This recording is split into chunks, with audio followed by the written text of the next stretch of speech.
Rome is always amazing. The circuit is super technical. He's the best track, but also the hardest one. It's very challenging. This race will be my home race. Well, all 5 lights are on, and we go green in Rome. Sam Burnham's got damage, and Roland is backwards. They're going to go side by side uphill, and Byrne going for it. Evans might go for 2. Boys, we've done it! Mitch Evans takes the lead. Nick the Green, Eduardo Mortara. Bernard wins. Evans wins again. The Eternal City is about to play host to the Rome E-Prix. Hello and welcome once again to the magnificent city of Rome for round 5 of the ABB FIA Formula E World Championship, the second instalment of this weekend's double-header in the Italian capital.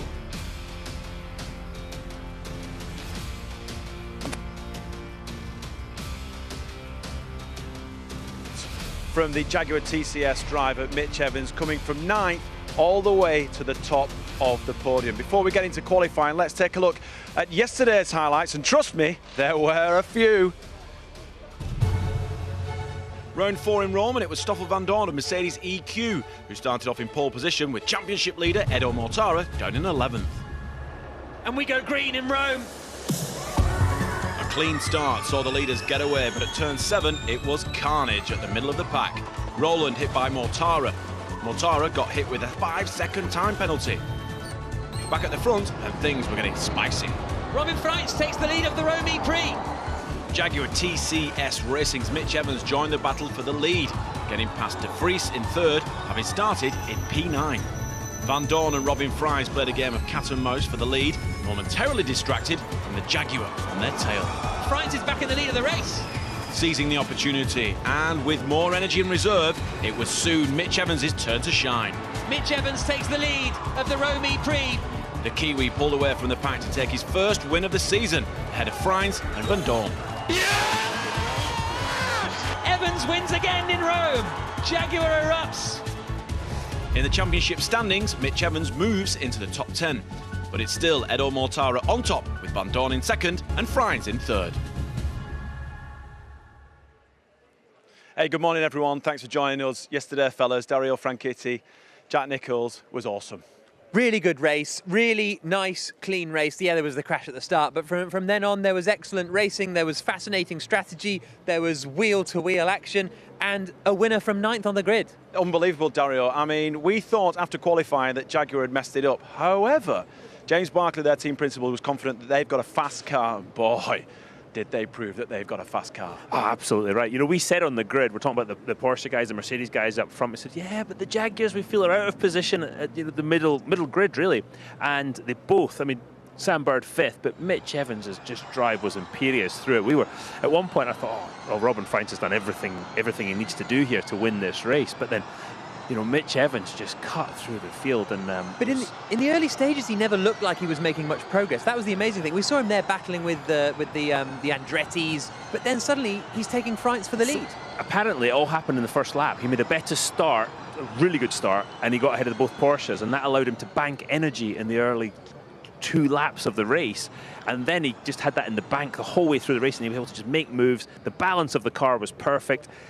But we saw the result. His 3rd win in Formula E, and now he's a bit more in the championship fight. Yeah, we noticed that Stoffel and Robin Freitz were going at each other consistently on a regular basis, you know, overtaking, undertaking, overtaking, undertaking. Forgetting about the fact that Mitch Evans was crawling through the field, and then all of a sudden Mitch Evans is behind them, and then he takes the first place. It's unbelievable. In all the overtakes here, this is Freitz going past Vandoorne into turn 4. Evans isn't even in shot. Oh, there he is. He just came in right at the end, you know. He wasn't even involved. But the pace of the Jaguar was such that he was able to catch up. Freitz and Vandoorne loved this fight. We loved this fight for the lead, because these fantastic race. These aren't the same replays we're showing you. These were different occasions, and they kept swapping positions. But very respectful, wasn't it? It was a good, clean, hard race by those guys. No smashing into each other and everything. And it was, yeah, I loved watching it as a race fan, and we're trying to commentate on it too. But Jack does all the hard work. And it was interesting from a driver's perspective. When we were stood at the side of the podium, we spoke to Stoffel, I spoke to Robin as well, and they were like, "That was a good race, right? That felt really good." They knew it was something special. Exactly. But they were able to have a good race at the front because they qualified at the front. Evans had his work cut out coming through from 9th. Sam Bird got caught out by traffic in his qualifying session. He qualified 13th and still made it up to 5th. This was when he got blocked by Sebastian Buemi coming up the hill. That ruined his qualifying. He then got bogged down with the Andretti's too. So 13th on the grid, he came through to 5th. They need to qualify well in order to fight at the front. And I think they'll be more aggressive today, Vernon. They were a little bit nervous yesterday. I don't think they'll be nervous today, having won yesterday. I think they'll be attacking, and I think we'll be seeing the Jaguars up front in qualifying. Yeah, fingers crossed. Let's hope it goes well for them today in qualifying. Let's go over to Radzi, who's with Mitch Evans. Well, thank you very much indeed, Vernon. I'm delighted to say he's just stepped away from a live interview to another one. Mitch Evans, you're a very busy man and in demand, but what a difference 24 hours has made to you, mate. What a performance. Thanks. Yeah, no, it's been a crazy 24 hours. You know, we came off the back of a tough Mexico, and the teams put their heads together and knuckled down, and it's just been pure graft really since Mexico, and yesterday was the proof of that. So I really owe the thanks to everyone at Jaguar Racing. So thanks to them. Today's a new day. We couldn't really celebrate much yesterday, which is fine. Hopefully we can have a strong result today, get some more points to help our championship, and then celebrate tonight. So you didn't get to celebrate necessarily. Did your parents get to celebrate at least? I think so. I didn't see them actually when they went back to the hotel, but I celebrated with a 0% beer. It's pretty wild. The amazing thing is for yourself, I guess the pressure's off in qualification now, because in some respects, it doesn't matter where you finish. You know you can deliver the goods. Yeah, obviously I think today's going to be tough regardless. It's going to be tough in qualifying to get into the duels. Yesterday we didn't make it. Obviously starting 9th was not ideal, but we managed to make it work. But yeah, let's see what we've got today. Mitch, all the very best of luck. Thanks very much for your time. And it's from one podium finishing qualifier to another one, as we're going to head over to Isha Acton. I'm joined by Stoffel van Dorn of Mercedes EQ. So podium yesterday, you're second in the championship. You must be delighted. Yeah, yesterday was a fairly okay day for us with obviously pole position and then P3 in the race. And the race was actually very tough for us. We were lacking a little bit of pace compared to the others, and yeah, couldn't quite keep the lead. But yeah, to come away with third was some good damage limitation, and yeah, let's see what we can do today. It's another day, fresh start, and hopefully we can work our way back up there. Exactly. And how are you hoping to build from that today? What challenges did you see out on the track? Well, the track had a bit of a reset overnight. There was a bit of rain, so the conditions in the beginning were quite tricky. But yeah, I would say it's not been a very smooth FP3 for me this morning. I had some problems with the car, so let's see if we can fix it going into qualifying, and then yeah, hopefully the target will be to try and progress into the dual phases. It's a beautiful, beautiful morning here in Rome. 13 degrees, temperature is increasing. Everyone is set. There's an air of calm.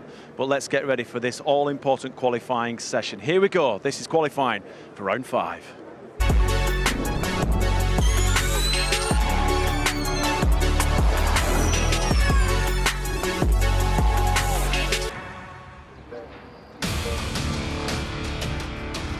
The 5th round of the ABB FIA Formula E World Championship here in Rome, and these are the drivers that will be going out in Group A. Eduardo Mortara, Robin Freitz, Nick de Vries, Andre Lotterer, Jake Dennis, Sam Bird, Nick Cassidy, Oliver Rowland, Max Gunter, Oliver Turvey and Dan Ticktum. These are the drivers who are in the odd position places in the championship. 1st, 3rd, 5th, etc. A lovely look down at the Piazza Venezia, and this is the run down towards the Colosseo Quadrato. We are a couple of miles south of the Trevi Fountains and the Colosseum and the Pantheon and all of the other wonderful landmarks, but sitting next to me is perhaps the greatest landmark this city has to offer. Dario Franchitti, IndyCar legend. Air temperature only 11 degrees. I didn't realise it was quite that cold, but you're in a big coat. Yeah, I put my jacket back on. It is out with the sun. It is very cold, isn't it? There's a lot of this track is in shadow at the moment, so yeah, the track temperature, trying to get heat in the tyres will be a challenge for the teams. So the way that qualifying works is that the cars will head out for 12 minutes. The top 4 of these 11 will advance through to the duels stage, which is basically a knockout format, quarterfinals, semis, finals. So in the next 12 minutes, you need to end it in the top 4 positions. That is Nick de Vries, dropped to 5th in the championship yesterday, his first non-points finish of the season yesterday, because he retired from the E-Prix. And the Dutchman getting ready to head out. His qualifying yesterday was okay. He qualified third on the grid, so he made it through to the semi-finals. There is Robin Freitz and Sam Bird straight out on circuit. And it's always interesting. Well, it was interesting. We heard from Stoffel Van Dorn. No, Mitch Evans, wasn't it, a couple of moments ago? No, it was Van Dorn who said it, wasn't it? Who said that there's been rain overnight, so the track was actually quite sort of reset from yesterday. So I think we'll see a lot of track evolution in this qualifying group in particular. Yeah, we talk about track evolution. The rubber goes down off the Michelin tyres and it coats the surface, and the tyre adheres better to rubber on the surface than actually the tarmac. The one sort of outlier I'm looking for in this is Group 1 is Dan Tinctum in the Neo 333. He was 4th quickest in practice this morning, and if he can replicate that form, it will be a massive boost for the Neo team. It was a remarkable lap, I have to say. But there's also Sergio Sete Camera yesterday did a very impressive first 2 sectors. It slipped away at the end. So I think at some point this season we will see a Neo or a Dragon pop up and have an unexpected performance. Will it be Tinctum or Turvey today? This is Sam Bird now coming into the back streets up towards the Piazza JFK. Now, yesterday the Jaguar team got caught with traffic, but they were on a slightly different programme from everybody else in the group stages of qualifying. I don't think they'll do that today. I think they tried to play it safe yesterday, and it definitely bit them. Obviously, the race worked out quite well with a 1st and a 5th, but I think they'll do a slightly different programme today, and probably more like the other teams, as we see Sam Bird coming down the hill through turn 2 and braking for turn 3. How important are these laps that the drivers are doing now? Because they're not going to be important in terms of lap time at the end of the session, but it's a build-up, right? Because until now, Formula E qualifying has just been such a one-shot shop, and now you get to sort of build up for these 12 minutes. Yeah. So at the moment, you're just, I would say, Robin Freitz, who we see in the green and blue Envision car, he's building temperatures, as you say. He's getting everything up to temp, getting into his rhythm, but the next couple of laps he will do a banker lap in case there's a red flag or he has an issue later on, and hopefully that's enough to allow him to contend if he has a problem later in the session. It will allow him to get into the knockout stages in a minute. Here he comes down towards the chicane. His first sector is a 26.2. We've got Tinctum's first sector running as well, or running clock I should say. He's 3/10 down on Freitz in the first sector. Just one thing to consider, the sun has moved quite a lot. There's a lot of buildings here, there's a lot of shade on the circuit, as you can see right there. That changes the view for the driver. So the view that they had an hour or so ago in free practice 3 is going to be quite a bit different, and so that can mess up. We talk about rhythm a lot, but that can mess up your view and mess up. Look right there, going dark. That can mess up your points, your braking point, your turning point, and just the view that you have from the driver's seat.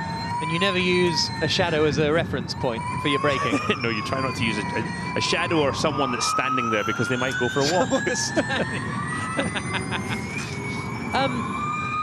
Do drivers ever, and maybe I'm just inventing this as we go, do drivers ever put their own markers out? It has been known. Really? Yeah, it has been known, especially in some of the, the Targa Florio down in Sicily, some of the longer laps, they would put notes on, different spray paint different things on rocks and walls and stuff like that. But round here, yeah, probably not. You use there's so many landmarks, there's so many surface changes and painted lines, and then you've also got the brake marker boards, so you tend to use that. As you see Jake Dennis coming through the Marconi hairpin, turn 15, near the end of the lap, under the shade into 16. Looks like the front of the car sliding a little bit. Again, just building to, yeah, you can hear the car just not quite got the front grip that he needs just yet. Dennis out across the line. Goes quickest for the moment, a 1:40.480, but we were seeing lap times in this race mode. They're at 220 kilowatts at the moment, which is not the full power. They run that in the duals, but lap times we were seeing in the 1:39s yesterday, so still a bit more time to find. Here comes Eduardo Mortara with the hashtag Stand With Ukraine on the front of the Halo, and Mortara now goes fastest, a 1:40.338, as Jerome D'Ambrosio is ready for this 11 degrees weather here in Rome. They look nice coats, some of the best coats.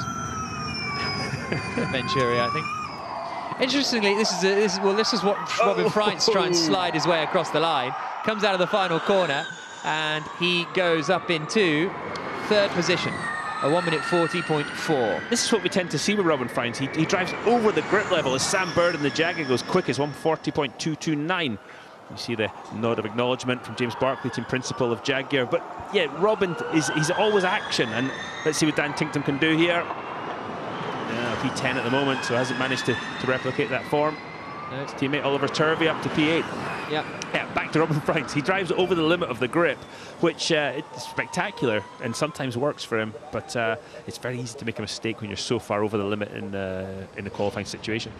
The thing I was speaking to a team member earlier, and they were saying that most breakdown clothes, so at the end of a race day, when the mechanics pull down all of the garages and pack everything up, they all have to be in fluorescent clothing, so they don't have to wear high vis. It's all fluorescent, so you can see it when it's dark.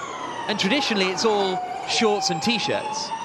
But Formula One's been going to such chilly places recently that some teams have started to bring like fluorescent hoodies and fluorescent trousers, because they've got to be wearing these things during breakdown because it gets cold in the desert in Diriyah at night. Yeah, it's so unusual for us though to be sitting here in jackets.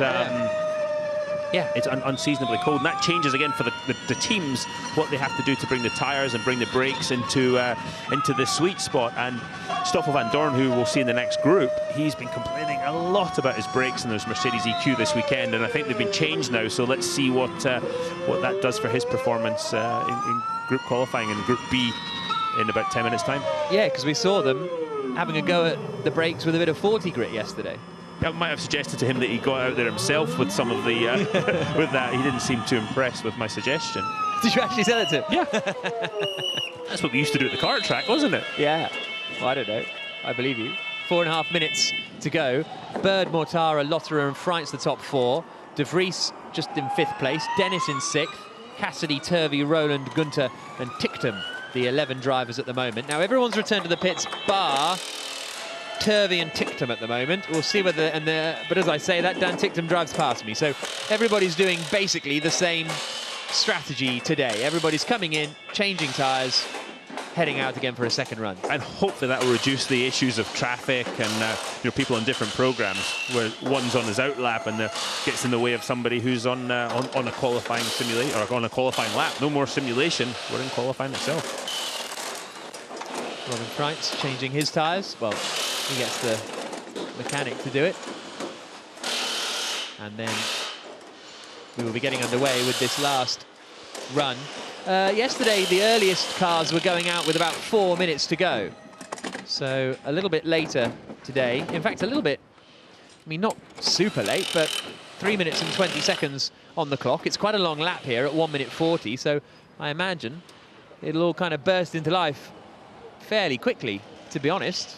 And this again is where Mercedes, EQ, Venturi, Jaguar, they've got an advantage because they're at pit exit and they're going to have a clear track, especially Nick de Vries in the Mercedes EQ. As he heads out, he's going to have a clear track where some of the others might have to, instead of just focusing on their tyre warm-up, they're going to be trying to get a gap as well, and that can interfere with and make the point that you start the lap and the tyres aren't exactly where you need them, and you've got to get them in that small operating window to extract maximum performance.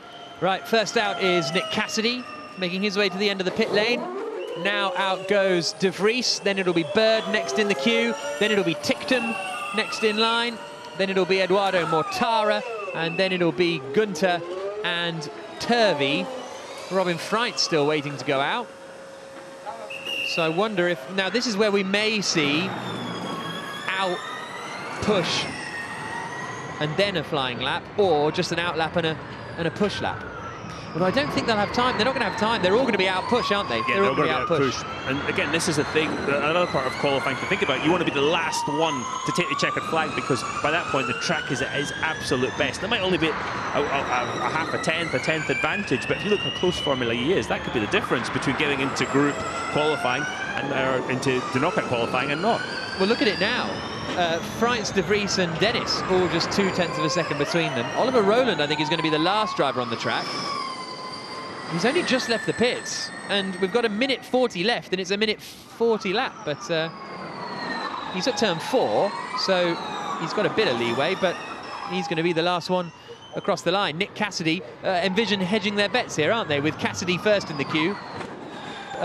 Freinz second to last. Bird in the middle of the pack. So Jaguar have gone a lot safer today than they did yesterday. And right, all comes down to this. You've got to be in the top 4 to advance to the duels. If you get into the top 4, you're guaranteed a spot somewhere in the top 8.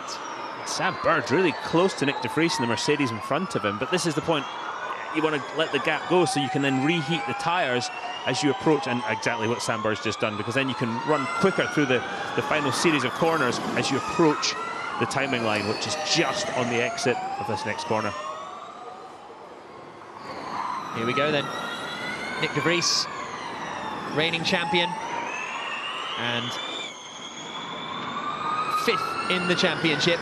Let's see what he can do today. It's all very well getting a good qualifying, but can he convert it in the race too?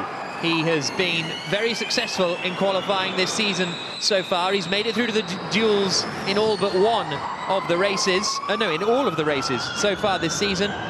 He's got the highest qualifying average, 3.25 in the 4 races. And what's he got in the first sector? He's a 10th up on Sam Bird. Not bad so far, but I think behind him business is going to pick up too, again, as the drivers get more and more comfortable. Listen to this car bottoming out in turn 7. Oh, but dancing around a little bit. Gets it all under control at the important part, which is turning into the apex. He's done the fastest first sector of anyone so far, Nick de Vries. Dan Ticktum has done the 3rd fastest first sector.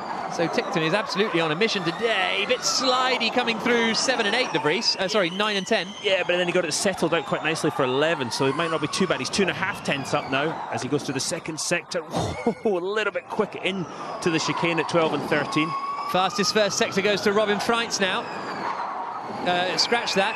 Yes, no, that's still true, but Eduardo Mortara has gone quite quick in the middle sector, so this is going to really crescendo as all of the cars come across the line in a few moments' time. And this is it, the checkered flag is out. This is your one chance at trying to get in to knockout qualifying.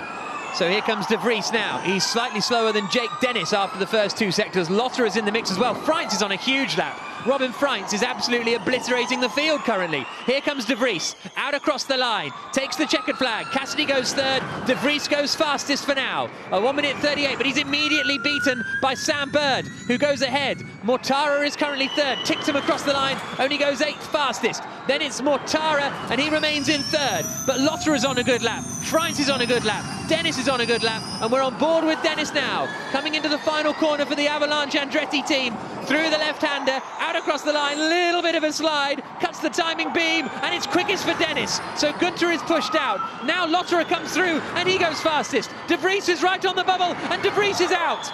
Robin Freinz goes quickest. Lotterer, Dennis, Bird, the top 4 that advance through to the duels, and De Vries will start 9th or 10th on the grid for the Mercedes EQ team. Freinz, Lotterer continue their run of being in the duels every race. Bird makes it through by 5/1000ths of a second for his second duel appearance of the season. But Nick de Vries is out. A little bit shocked about that. De Vries and Mortara, 5th and 6th in the Mercedes EQ-powered cars. Lost time at turn, lost 2 tenths at turn 11 was the what he was told on the radio, which was the slidey bit that we saw from de Vries. There's Albi Lau, his race engineer, on the right-hand side. Sylvain Philippi, the managing director of Envision Virgin, with Freinz going quickest then. So de Vries sends it 5th fastest. Then Mortara, championship leader, not making it through to the duels. Roland, Gunter, Cassidy, Ticktum and Turvey. And that is Ticktum out-qualifying Turvey for only the 2nd time this season. So here's a look at the order. Freinz, Lotterer, Dennis and Bird advance through to the quarterfinals. De Vries will start on row 5. Mortara will start on row 6. Roland, Gunter, Cassidy, Ticktum and Turvey.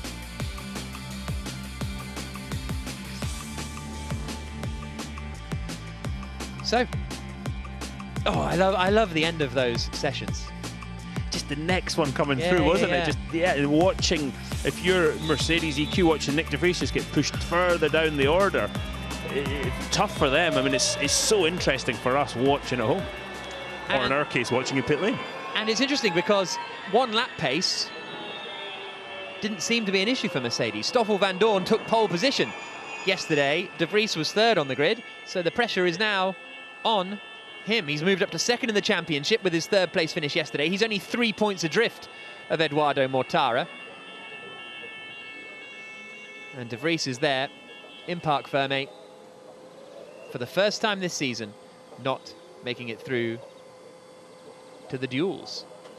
But I mean, Stoffel Vandoorne, 2 pole positions already this season. Yeah. He's a bit of a qualifying machine. So let's... he's a pole man. Yeah, if anybody can extract the performance from the Mercedes EQ, it's Stoffel Vandoorne. I nearly sang it, but I decided not to. Thanks. Right. Yeah, Thank you. Much appreciated. There is Albi Lau, De Vries' engineer. They've mostly been working on trying to get the car better in race, because that's the thing, it's all very well De Vries qualifying third if he then finishes outside the points, which happened yesterday and also happened in the second race in Diriyah. But if he can start further back and have better race pace, then we saw what Mitch Evans did yesterday. Here are the qualifying drivers, the drivers out in qualifying Group B, 2nd, 4th, 6th, 8th, etc. in the championship. And who is going to be advancing through to the duels from this one. We have no repeat customers, so no one in this group has been in the duels in every session. But Antonio Felix da Costa and his teammate Jean-Eric Verne, both DS to Cheetahs, have made the duels in the last 3 races, both of them. So that's a benchmark. I mean, every driver thinks the group they're in, whenever this is a group qualifying situation, oh, my group's stacked, all the good guys are in it. Vandoorne, Verne, Wehrlein, Evans, De Grassi, Da Costa. The problem is, Dario, Formula E is stacked. So wherever you are, you're going to have an impossible task. You are not wrong, Jack. Sam Bird, who is into the duels for only the 2nd time this season.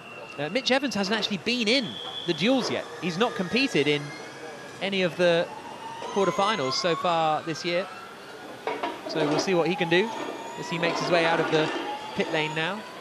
Bird goes to have a little look at the timing screens.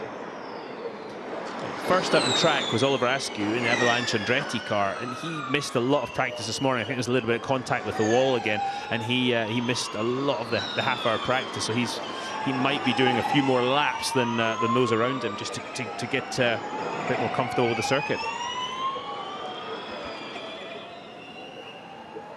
So the car's out on circuit now, and De Vries still sitting in his car as he makes his way out onto the track.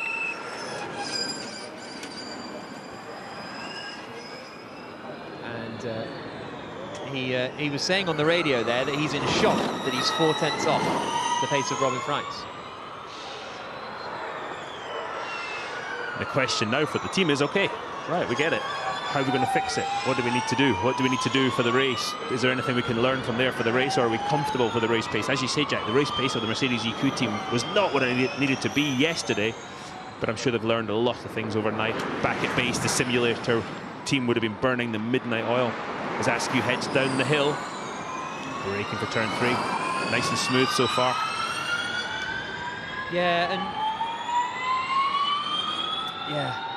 Askew, I think he hit the barriers earlier on, as you were saying, and that cost him a lot of time, and he cost himself a lot of time in free practice the other day, yesterday as well. And so he was sort of on the back foot, got a chance to start afresh today, and it's sort of on the back foot again. Yeah, and this is the point. If he's a young driver, and if you're the team at Andretti, you need to sort of just calm him down a bit, just sort of make sure you're supporting him, and don't let him all sort of spirals and he starts second-guessing himself when he's behind the wheel of the car, because then it's all over. You've got to just do the best you absolutely can without being too concerned about making mistakes.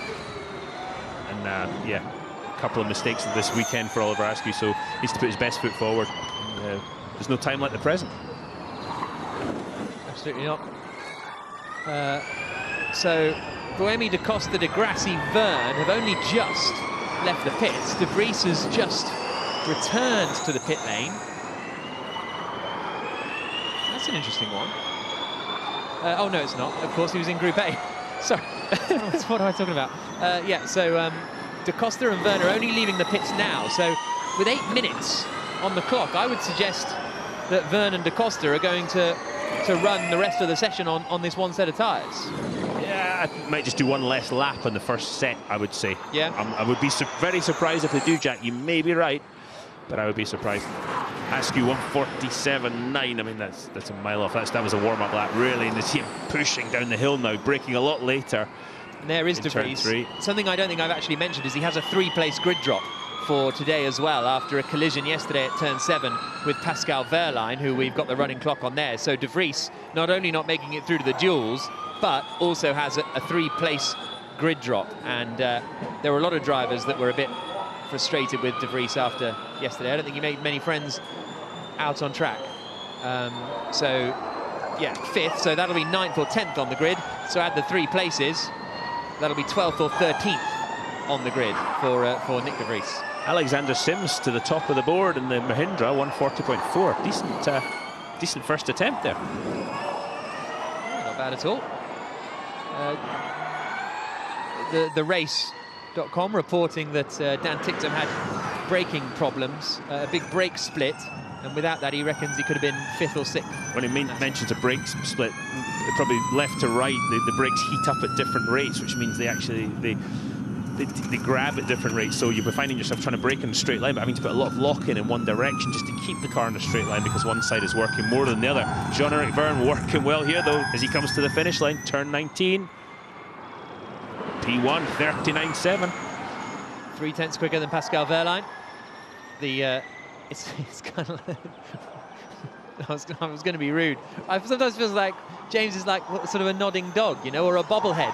Whenever we cut to him after a lap, he's always nodding or he's shaking his head. Or I gave him a hard time earlier about that, and he's like, "I'm going to show emotion." You know, what you see is what you get. And good on him.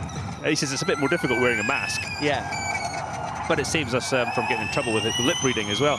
That's very true. Stoffel Van Dorn at the last corner, P5 40.2. That's not going to get it done. See him changing the map now. We're going to do a cool lap. But everybody now has got a lap time done within the first 6 minutes. Well, although actually, Giovinazzi has done. Seti Camera to P3. Yeah, only 2/10 away from Jean-Eric Verne. Antonio Giovinazzi goes 10th fastest. And gets a smattering of applause as he comes down the hill, the home hero, the 5th Italian to...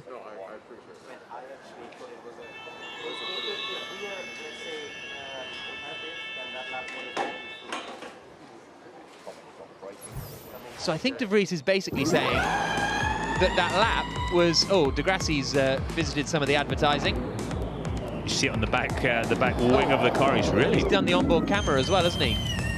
So this is down at turn 3. Wait for exit wall. Oh, yeah. That's going to damage his suspension. You saw the right front moving in as well, and it looks like he's a bit right hand down. So that's going to be more difficult for Lucas Di Grassi in this next run to get into knockout qualifying. So I felt like De Vries was saying there, if the car was fast, that lap would have been good enough to get through easily. Do you see what I mean? So I think he's saying that for him it felt like a good lap. Yeah, he pushed to the maximum. Yeah, he got everything out of it that was available. Yeah. Is I think what he was saying to Mr. Lau there. 4 minutes and 40 seconds on the clock. Jean-Eric Verne quickest. So Wehrlein, Buemi, De Grassi, Sims all back in the pits. Verne returns now as well, so you were correct, Dario, that they are now coming in to do their tyre change. De Grassi comes in. I wonder what they'll do with... if there's any damage on the... It looks as though all of the advertising-y stuff has come away. Yeah, the mechanics will just inspect the wishbones that attach the wheels to the tub and just make sure there's no kinks, and especially that front wishbone. And maybe they'll get rid of our onboard camera that's dangling down there on the floor. They just cut the cables. Another camera bites the dust. Yeah.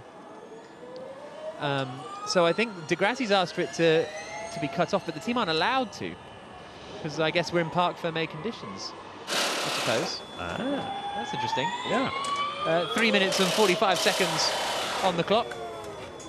Verne, Evans, Sete Camera and Wehrlein, the 4 drivers that would go through at the moment. If Sete Camera could make it through, that would be quite something, because his best qualifying performance so far this season. 15th in the opening race in Diriyah, then 19th, 20th and 20th. So anywhere not 10th or 11th for Sete Camera would be a huge boost to Dragon.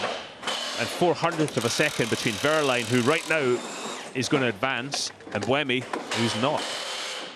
Gives some idea of the minuscule time increments that the teams and drivers are working in. But they are all going to be heading out again in a moment. And all of them, pretty much, I would imagine, will improve as Evans gets ready to head out onto the circuit. And at this point, you're just visualizing the lap. Okay, what have I got to do? What did I do wrong? Where can I gain time? What do I need from the car is what the first thing you talk to the engineer about. Then as a driver, you start visualizing the lap again. I could gain a little bit of time there, a bit late. I can go later on the brakes there, maybe earlier to the throttle. So the car's making their way out. And when they go out on their out lap, we will check in with Radzi. Samba, 24 hours ago, a very different position to the one that you're now in. How are you feeling? Yeah, feeling good. Car felt fantastic out there this morning. We know that we've got a quick car around here. You look at the result yesterday and it proves that. So, you know, no mistakes in qualifying, just did a sensible job and it was enough. Now we're through to the knockout stages. At least we're starting in the top 8 and we know that we can do something from there, but ideally front couple of rows would be nice. And changes between now and the quarterfinals? No changes. So the car is in parc fermé. I just have to go out there and deliver. All the very best of luck. Thank you, mate. Cheers. Thanks, Radzi. So Sam Bird talking to Radzi and feeling very positive. Knows they have a quick race car. And we'll see what Evans can do in that second car in the queue here in the Jaguar. Can he follow through and also get into the duels for the first time this season? I didn't really realise that until I worked it out now by looking at the notes. I hadn't realised he hadn't been in at all. 9 drivers have not made it through to the duels yet, and Evans is one of them. Sete Camera's another. But he's won the race. Exactly. If you want to know the full list, it's Turvey, Ticktum, Sete Camera, Giovinazzi, Evans, Gunter, Buemi, Askew and Sims. Those are the 9 drivers that have yet to advance through to the duels. Both Nissan guys. Yep. They're one of the teams. They need a big day today. So, Evans coming around now towards the final couple of corners. We're going to be watching the race winner from yesterday.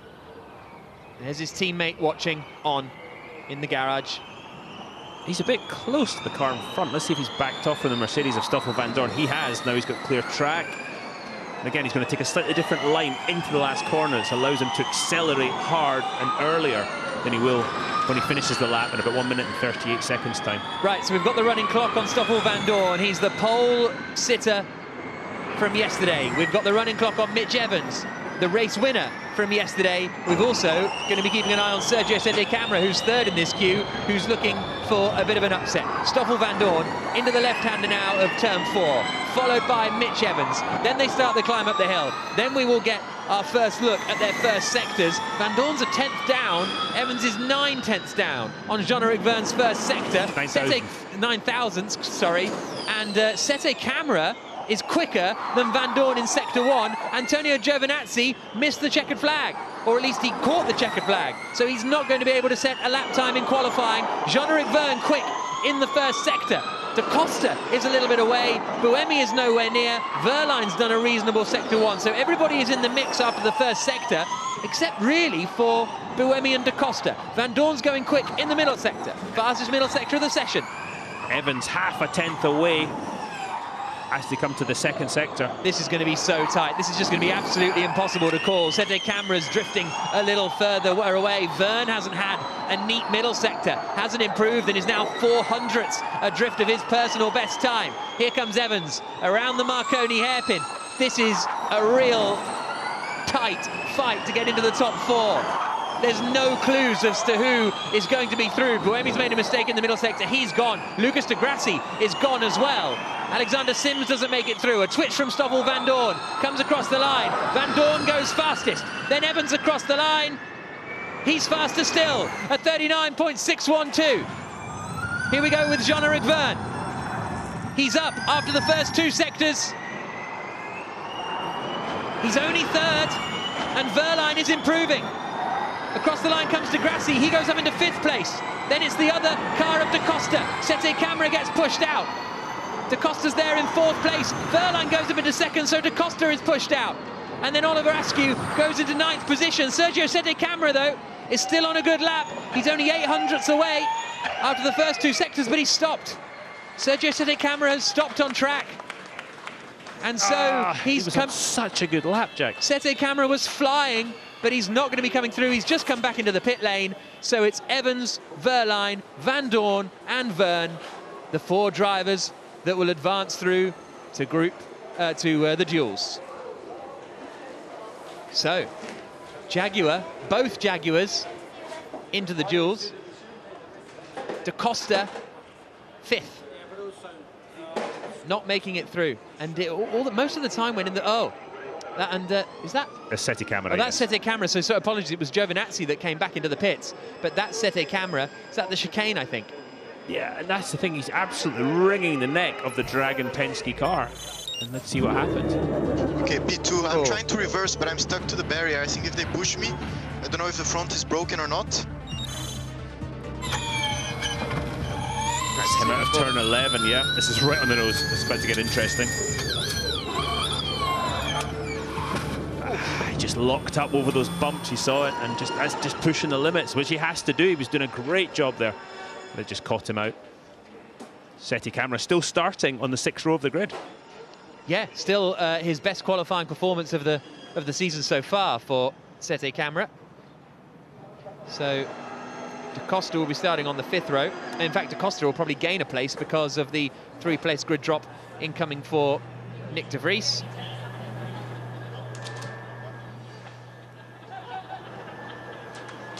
And that's the mood inside the Jaguar camp, isn't it? Very different compared to yesterday. And Alexander Sims didn't get a particularly good lap in either, as he finished in 10th place. Here's a look at the results after the 2nd group of qualifying. Evans, Verline, Van Dorn and Verne advancing through to the duels, which will be coming up in just a couple of moments' time.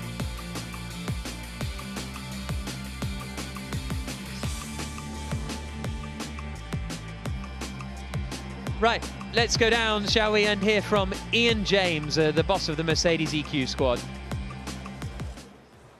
Thank you, Jack. That's exactly what he is. Delighted to be joined by Ian James, as you said, Jack.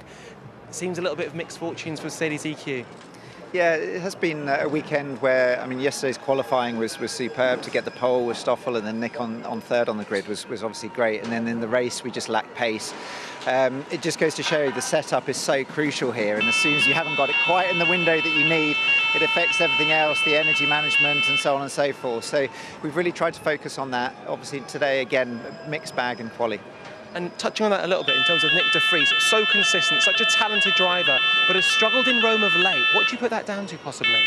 I wouldn't say it's necessarily a struggle. As I say, quali yesterday was very strong, and he missed out today by 5,000, so it was so tight, and it was an incredibly competitive group. In fact, both groups were. I think, as I say, yesterday in the race, we just didn't get the setup quite right. That puts him then on the back foot because he's sort of in amongst traffic and had a couple of tangles, so some work to do. And in terms of Stoffel, speaking to him after he made the podium, there was something that said to me, he's still got the bit between his teeth, he wants more today. Yeah, very much so. We had a struggle in FP3 with the brakes. We couldn't get the right front brake to work correctly. We've now changed that, so he seems a lot happier, got through to the duels, and yeah, let's see where we can go from there. And just the general comment, it seems to be very calm here. There seems a sort of a reassurance amongst Mercedes EQ. We do our best. I think it's one of those sort of the old adage of a swan gliding across and paddling like mad underwater. So I think there's a huge amount of work overnight that's gone into setting up for today, and just hoping that we can actually sort of bring those results to fruition. Well, good luck in the duels and good luck in the race. Thank you very much. Take care. So Ian James pointing out just how tight it is. Lucas de Grassi on the 7th row of the grid. Mortara will be on the 6th row, so Venturi, who are 2nd in the team standings, are going to have their work cut out to gain places. The duels are going to be starting in 1 minute and 40 seconds time, although we're still removing Sette Camera from the wall, so there might be a slight delay to the start of the duels. They have now managed to get it out, but it's whether we need a a Tech Pro reshuffle or not, so might be a little bit of a delay. Robin Freitz is going to be out in the first duel up against Jean-Eric Verne. Freitz looks for a second front row start of the weekend. I was talking to one of the Envision team members earlier, and he said, we're talking about yesterday's race, and he said, Robin right now is driving beautifully, was how he described it, and I can't argue. He's done such a good job.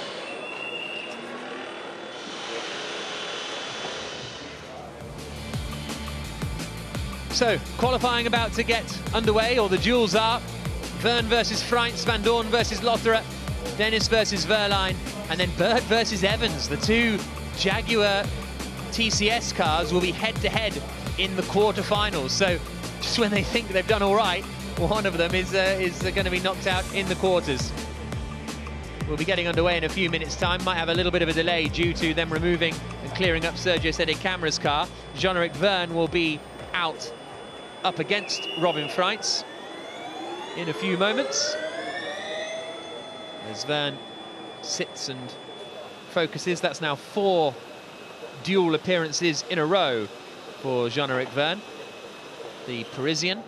He's only made it through to the semi-finals on one occasion, which was in Mexico City, when he then lost out in the semis and started 4th on the grid. Lost out to it was Eduardo Mortara. Verne sits and waits, ready to head out onto the circuit. Bearing in mind, this is they ran the group stages at 220 kilowatts power. Now they're going to turn up to 250. Track's going to feel a lot different. Car's going to feel different. Yeah, and also this delay will just sort of because the way that the drivers who have just finished their groups, their tyres are going to be hotter, which generally is going to be a disadvantage. If you're in Group B, generally you're going to be a little bit disadvantaged, particularly if you're out in the first heat.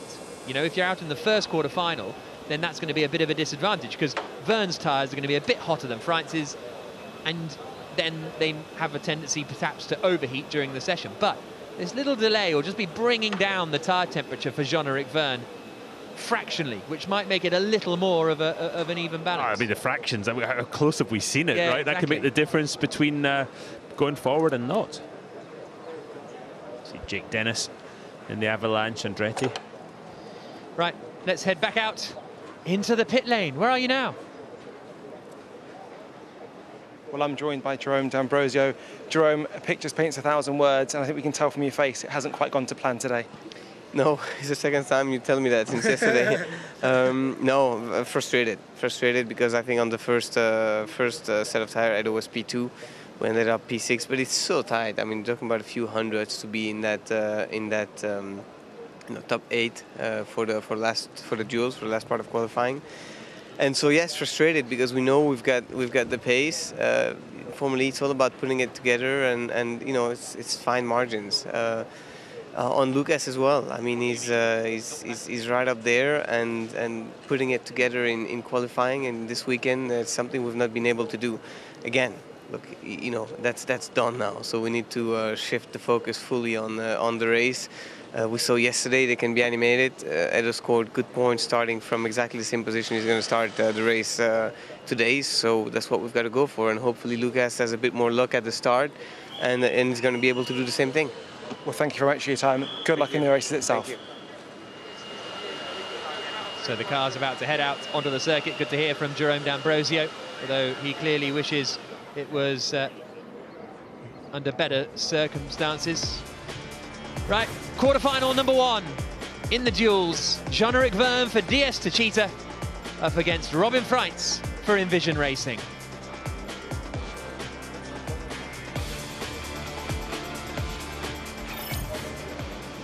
If you want to win a duel, well, you have no other choice than being 100% in every corner, every part of the tracks, kissing the walls, because the moment you make a mistake and you're out.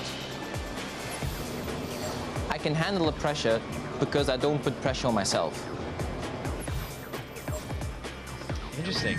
Bit of reverse psychology there from Robin Price. I feel like Robin's putting the pressure on me when he says something like that. But yeah, right. Cars out on track. Freitz against Verne for a place in the semi-finals and the front 2 rows of the grid. And that's the difference here. You win the quarter-final, you're on rows 1 or 2. You lose the quarter-final, you could be on 8th on the grid. Yeah, and as close as this field is, that can make all the difference. Absolutely.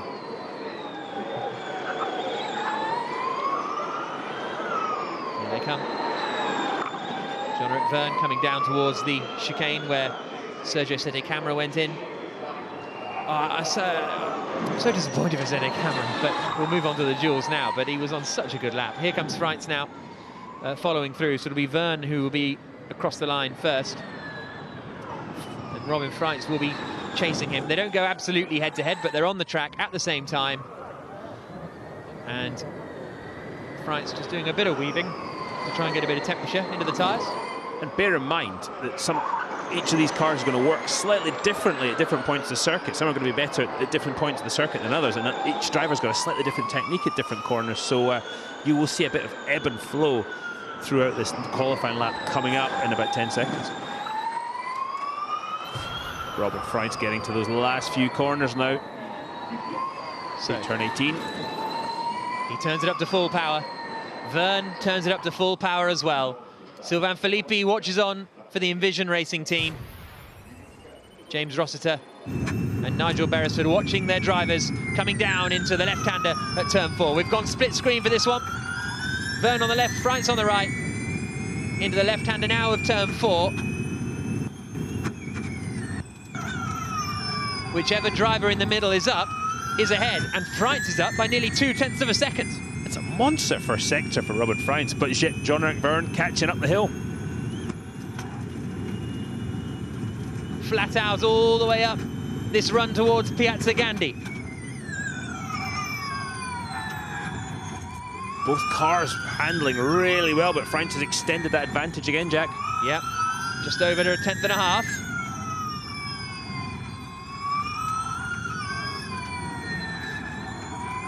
Still looks like Freitz is maybe getting a little further away. We'll get another timing split in a moment as we come through. No, Verne's took a couple of hundredths out of him as they come into the chicane. Huge curb from Freitz on the left-hand side.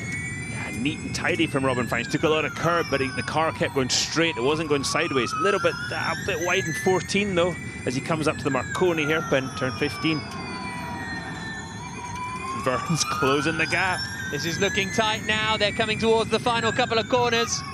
Freitz now into the right-hander, and Verne's got ahead. Verne is ahead now by 0.07 of a second. Freitz had the advantage pretty much from the start of the lap, but it's going to be really tight as they come across the line. Through the left-hander at turn 19. Verne has the advantage. He's growing the advantage, and Verne is through. Jean-Eric Verne advances through to the semi-finals after a tremendous lap, and really recovered it well after being a 10th down after the first sector. And Freitz, who was so quick in the group stages, who started on the front row yesterday, is only going to be out in the quarterfinals today. About 38.3, Jack. That is a mighty lap. The quickest we saw yesterday was in the semi-finals, a 38.5. So gives you some idea of the pace of both those laps. Well, that will be the hope for Freitz, is that he does the fastest lap of the losers and will start 5th on the grid. Stoffel Vandoorne for Mercedes EQ up against André Lotterer for Tag Heuer Porsche. That is quarterfinal number 2. Vandoorne, the pole sitter from yesterday. Lotterer, his best qualifying performance this season, 3rd on the grid in Mexico City. He's been through to the semi-finals on 2 occasions, only was knocked out with the slowest time in the quarters yesterday. Vandoorne first to start his lap, dropping down the hill now into the left-hander of turn 3. And as Ian James said, Stoffel Vandoorne a lot happier with the brakes in his Mercedes EQ today. So yeah, expect a big performance from Stoffel Vandoorne with 2 poles already this season. He's 8,000ths up in the early stages. We'll get a better sector split coming up after the left-hander here, where Andre Lotterer is approaching now. Onto the brakes, through the left, and Lotterer's got a bit of an advantage. 600ths of a second. Can he try and take that up the hill? Van Doorn is coming through the left-hander at turn 7, where he and Lotterer collided in the race last year. Lotterer's advantage now up to 600ths of a second. 600s, we're dealing in tiny margins. Stoffel Van Doorn looks a bit better, but the gap is growing. It's huge now, it's 800ths of a second.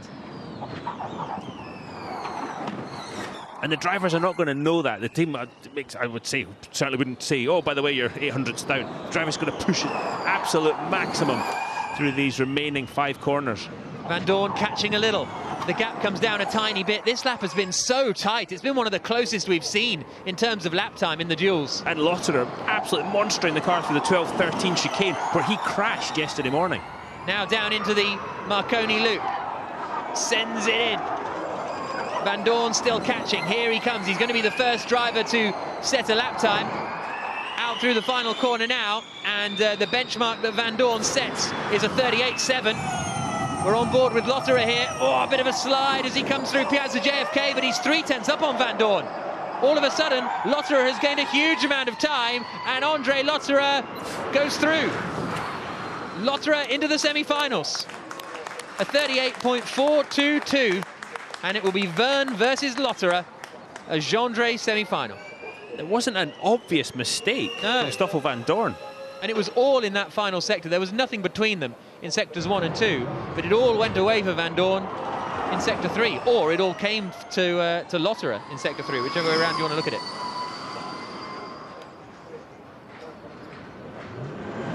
So Van Doorn's lap time will be slower than Freint's. Van Doorn was saying that his tyres were too hot. Next up, Jake Dennis versus Avalanche Andretti. Jake Dennis for Avalanche Andretti versus Pascal Wehrlein for Tag Heuer Porsche in quarterfinal Group 3. Now Dennis was in the duels yesterday for the first time since the first race of the season in Diriyah, where he qualified second on the grid. Only 6th on the grid yesterday.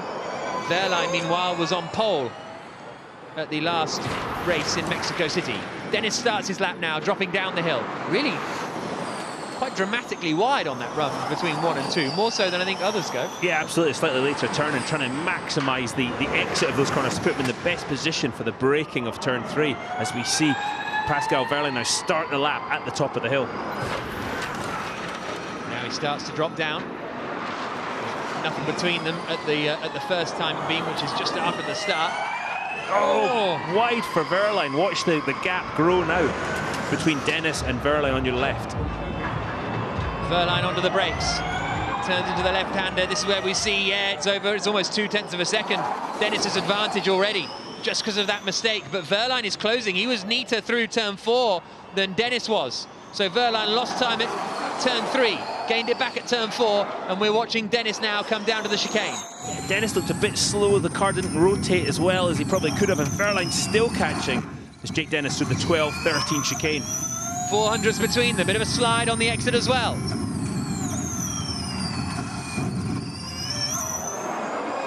Wehrlein catching, as you say. There was just 400s between them.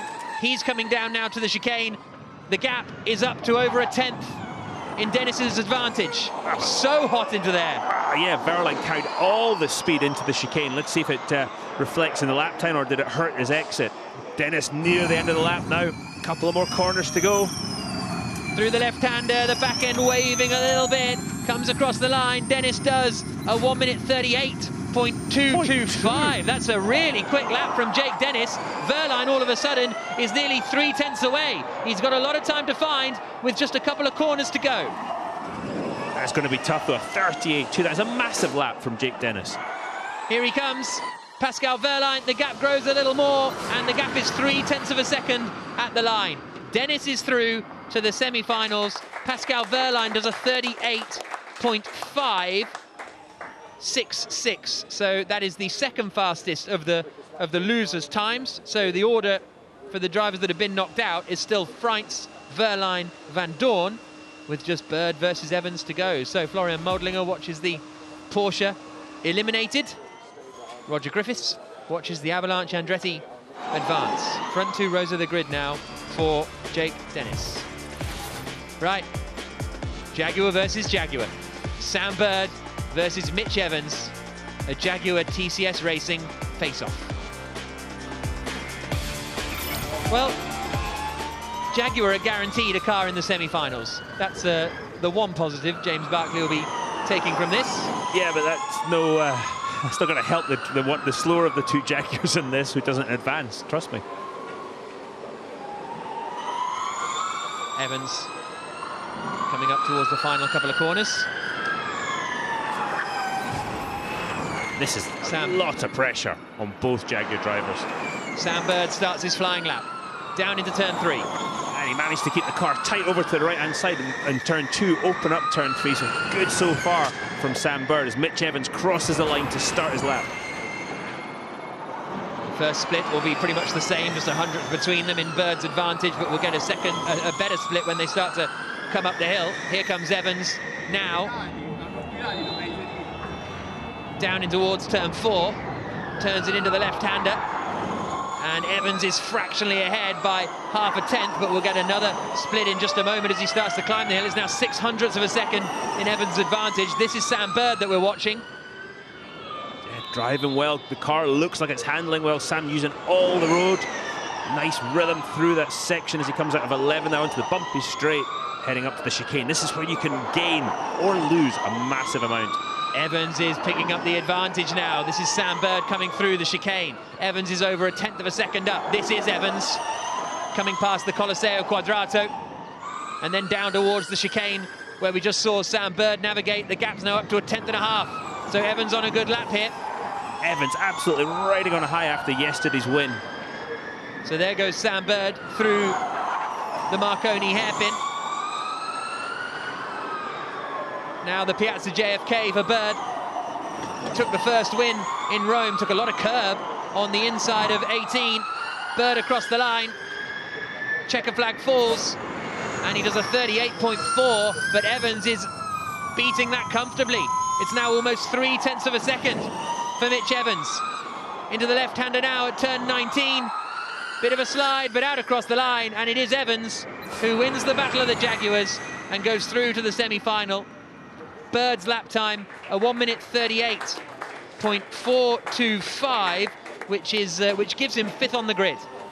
Muted celebration in half the Jaguar garage there. So that's 5th on the grid for Sam Bird, 6th on the grid for Robin Freitz, 7th on the grid for Pascal Wehrlein, 8th on the grid for Stoffel Van Dorn. And now we have our semi-final lineup. Lotterer versus Verne, Dennis versus Evans. But this is a better day for Jaguar, isn't it? The worst case, they'll start 4th and 5th on the grid. Better start to the day. Jaguar's day ended pretty well yesterday. Well, yeah, okay. Well, yeah, but their start to the day wasn't good, so it's a better start to the day than their start to the day yesterday. Yeah. No, I know what you meant, Jack. I didn't, but I've reverse engineered it so that I did. So this is where we're at. Quarterfinals done. Verne through, Lotterer through, Dennis through, and Evans through. Lotterer versus Verne in semi-final number 1. Dennis versus Evans in semi-final number 2. And then the winners will go through to the final. And the semi-finals will be coming up in just a couple of moments' time.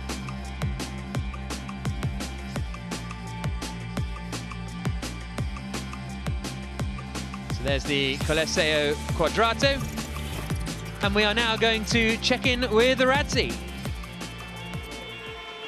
Well, Stoffel Van Dorn, 24 hours ago, we saw a very different person speaking to us now, not quite as happy. How did things change?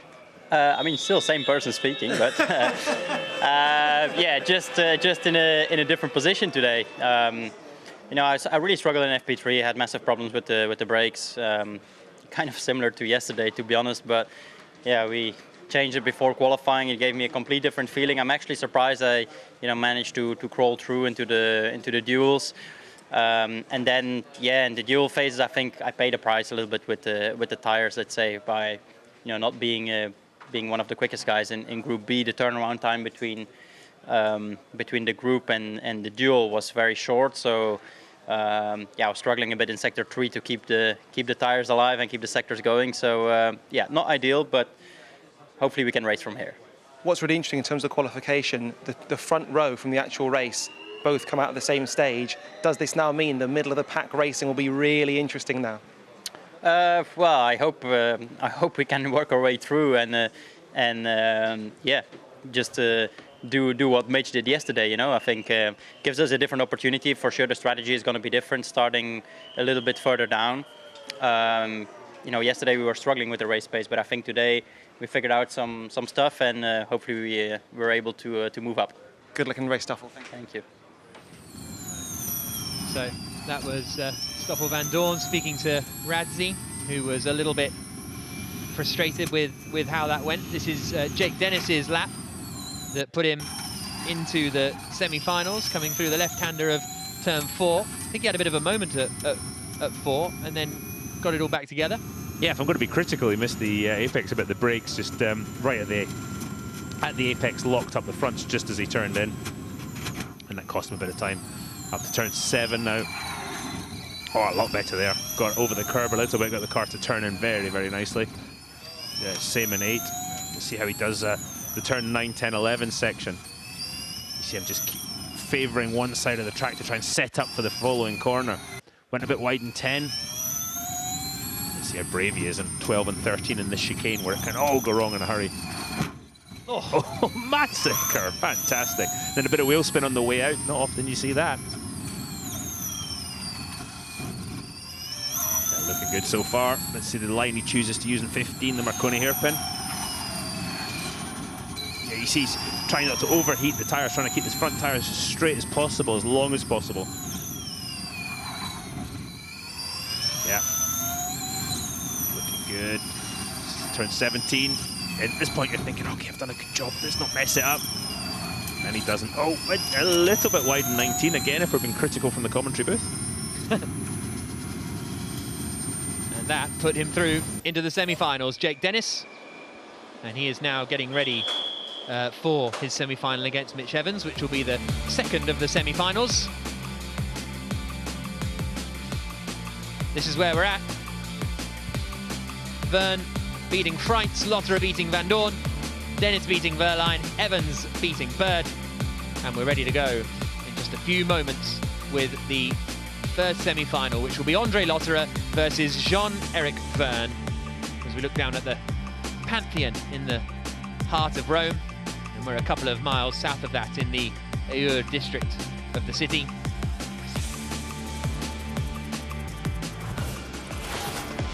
Andre Lotterer in the Tag Heuer Porsche versus Jean-Eric Verne for DS Techeetah. Jean-Dre going head-to-head. Qualifying is all about being the fastest, put your best performance in one lap, be the fastest, start first. There you go. I think I'm fast in qualifying because I love performing under huge pressure, and there is no better thing than a qualifying lap for testing this pressure. Verne at the front of the queue. Green light goes. Out he goes. DS Techeetah versus Tag Heuer Porsche. And Lotterer is out already up at the front. All of these duels, they're just too... I never bother asking who do you think, because they're just too close to call. I was going to say, I have no idea. It is so close, Jack. But I think the guys said it best there. This is what they live for. This one lap pace. This is the car at its absolute peak of performance. Get on with it. Do that one lap at full power and see which one can extract the most over these 3.3 kilometers. So this is Jean-Eric Verne in the DS Techeetah. Qualified well yesterday, did Verne, 5th on the grid. He's been in the duels now for, this makes it 4 races in a row. He's been in the semi-finals 2 of the last 4 races as well now. Andre Lotterer. is in his 3rd semi-final of the season, which is a record. He has the most semi-final appearances of anyone, Andre Lotterer. We'll see what he can do. He's not made it through to a final yet, despite being in the groups every single session, or every single race, I should say. So he now comes up into the left and then the right. There's Jean-Eric Verne coming through as well, trying to get their tyres in the right window. They'll be a bit more evenly balanced once you get through into the semi-final stages, because you're not quite using them as much as you do in the group stages. You see in the background Jean-Marc Fino and Carlos Tavares, the 2 big bosses at the Stellantis group. There's a lot of big bosses here this weekend. Mercedes have got some big bosses. Yeah, but that, I mean, Carlos Tavares, it's as high as it goes. Yeah. And both those guys are massive racing enthusiasts, and they'll be watching the man Jean-Eric Verne as they come down to turn 3. Jean-Eric 200ths ahead of Andre Lotterer in the Porsche. Through the left-hander, 9 thousandths between them. Lotterer with the advantage. Now it goes 7 thousandths in the advantage of Verne. This is so tight between the two of them as they climb up the hill. Can't leave anything on the table in this braking zone. The car's airborne a couple of times. Oh, and Jean-Eric goes 1/10 of a second up on Andre Lotterer as he comes through turn 8. So Verne on the right-hand side in the DS Techeetah has the advantage at the moment. Through this right, left, right section. Or maybe Lotterer had to kind of have a couple of bites at that left-hander. And yeah, it's now up to 0.3 of a second. The gap between them as they come into the chicane. You can see the advantage that Verne has. Lotterer has hit the curb very heavily, that he's messed up the camera. That's how heavy they are hitting those curbs down there. But Verne's lead is up to 0.3 of a second. Yeah, and Verne was so straight through that chicane, absolutely perfect. He's coming up to turn 16. The gap now more than 0.3. Yeah, but Verne overdid the entry to 16. If you saw, he was a bit wide, middle to exit of the corner. One more corner to go. The left-hander at 19. Verne on the power, out across the line. Lotterer closes the gap a little bit, but it is Jean-Eric Verne who advances through to the final. The DS Techeetah driver into the final for the first time this season. And Andre Lotterer is eliminated with a lap time of a 38.361. So, Jean-Eric Verne goes through. Front row start for Verne for the first time this year. Semi-final number 2. Jake Dennis for Avalanche Andretti up against Mitch Evans for Jaguar TCS Racing. This is going to be a fascinating one. Dennis versus Evans. You would say with Jake Dennis, he knew that they made some mistakes with the strategy maybe in the race yesterday. He's got to qualify as close to the front as possible, because I'm not quite sure they've got the race pace of the people he's going to be qualifying around today. Mitch Evans, I think he's pretty sure in the race pace of the Jaguar.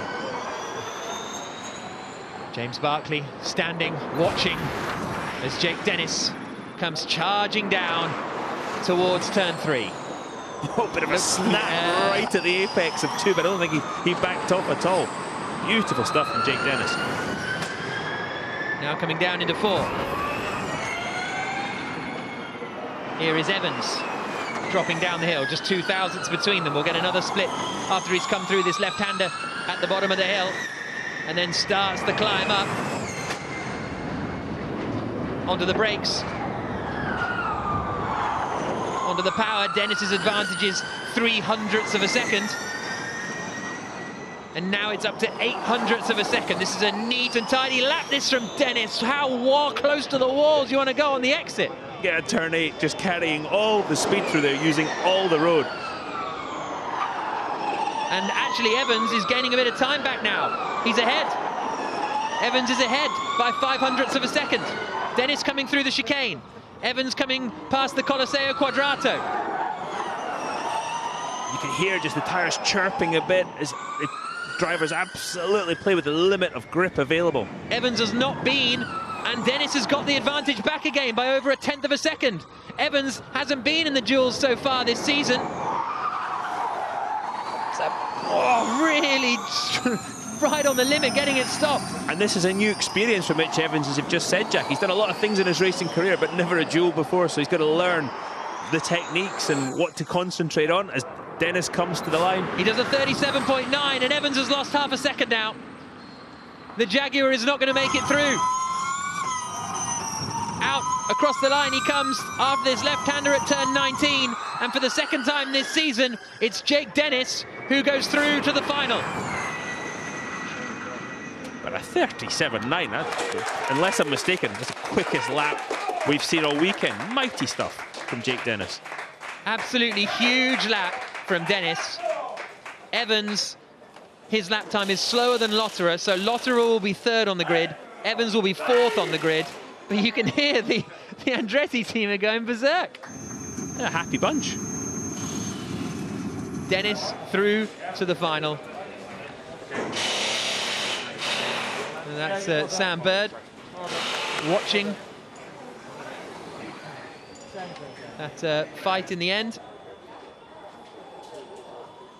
But it's Dennis that goes through. Lotterer third on the grid. Evans fourth on the grid. The final will be Verne versus Dennis. This is a look at, oh, this is Dennis's reaction. Buzz in. I can just hear him saying, buzz in, mate. Yeah, absolutely. If ever a driver, it looks like pressure just doesn't affect them, it's Jake Dennis. Right, so this is how we got to where we are now. Verne beating Freitz, then Lotterer, and now we'll face Dennis in the final. Dennis beat Verline, then Evans, and we'll face Verne in the final. No pole positions so far this season for either of these drivers.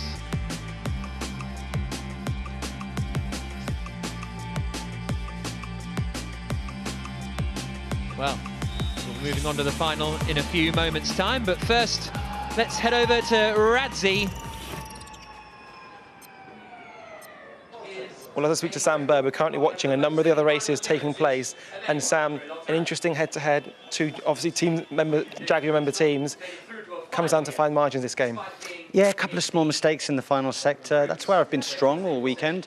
And I just ran a little bit deep into 15, locked up and lost a little bit of time, but hats off to Mitch. I mean, he's pulled a great lap out of the bag. I thought my lap might be enough. I think I was the quickest of the people that didn't get through, so I'll be starting P5, which to be honest is fine. That's kind of the target on where you want to be starting top 5, and I can certainly race from there, but hats off to Mitch and the team, because 2 cars in the top 5 is great. You started in the same place that you finished yesterday. When you were 13th, I said to you, what does success look like? You said 5th, you finished 5th. Yep. So what does success look like now? Because you're like a savant. Well, the plan is to go forwards, and go forwards well. Let's see what happens. Good luck, mate. Cheers, thank you. So great to hear from Sam Bird. Jake Dennis there, returning to the pit lane. And Dennis has had 1 pole position in his Formula E career, 13 races ago, the second race in Valencia. Jean-Eric Verne's last pole position was 5 races ago in Berlin. And Dennis now waits.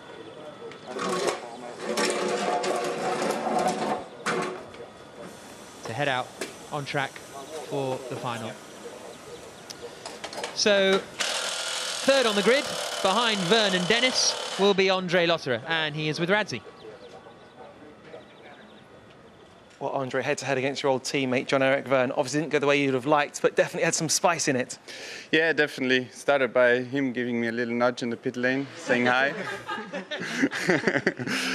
No, it's good, you know. Like Jean-Andre never dies, so would have liked to beat him. But yeah, my qualifying or my day is a bit compromised since the crash in free practice yesterday, because I had to give up 1 set of tires. So here I was on the race set of the front tires and the fresher rear tires, so the grip was not like how I expected. It's a shame because the car was good, but yeah, it's a good place to start from P3, so yeah, it's good. Good luck for the race. Thank you. That's some classic, like, Top Gear vibes, isn't it, or something? Or when you go karting and you just bump the guy in front for fun. I love it. Yeah. It's so good. There's all this pressure for these drivers, and they're having fun as well. Yeah, tremendous stuff. There is Jean-Eric Vergne, the aggressor.